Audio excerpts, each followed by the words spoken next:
என்னக்கா பண்றது அவங்க வீட்ல இருந்து யாரும் வரல. என்ன எல்லாம் கூட்டமா இருக்கு சாமி. என்னடி உன் புருஷன் இந்த கோலத்துல நிக்கிறாரு? அக்கா லைட்டா டைட்டா இருக்காரு. அரேஜி லைட்டா டைட்டா இருக்காருனா என்ன அர்த்தம்? டெய்லி ராத்திரி உங்க அப்பா இருப்பானே அதான்டி. ஓ ஐசா ஜி. ஏய், யோ சகல வாசலே நிக்கிறா, வழி விடு. ஐயோ சகல இதெல்லாம் சொந்த போதப்பையா. ஒரே பொண்ணுக்கு வளகாப்பு வச்சிருக்கேன். 10 நாளைக்கு முன்னாடி வர்றதுக்கு 2 நாளைக்கு முன்னாடி வந்திருக்கேன். யோ கட்டிங் சகல, எவனாவது வளகாப்பு 10 நாள் முன்னாடி வருவானா? விடியா வழிய வரணியா சொந்தம் வந்தோன்னா வர்றோம். அதான் சொந்தம். யோ டாடி என்ன குடிச்சிட்டு வளரிட்டு இருக்க? ஃபங்க்ஷன் ஆச்சேன்னு பாக்குறேன். டேடி லிட்டில் பர்சன் டேடிடா. இந்த ஆளுக்கு வர வேலையே இல்ல டாடி பாடி நீ வாக்கா. போடி நீ வேற. டேடிய பொண்டாட்டி. சொல்லுங்க. டா உங்க அக்கா வந்தா தூரா. சகல சகல தோ வரேன். சூப்பர். பாபா காலையில இரு. பாபா தேவா. இதெல்லாம் ஒரு சித்தப்பா.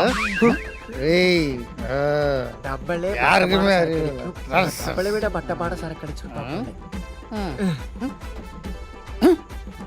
ஏன்னா வரானா யோ சகல கட்டிங் இருக்கா? யோ, என்னையா பேச்சாங்க? தோ வந்துட்ட மீனாட்சி. பொண்டாடிக்கு பயந்தோட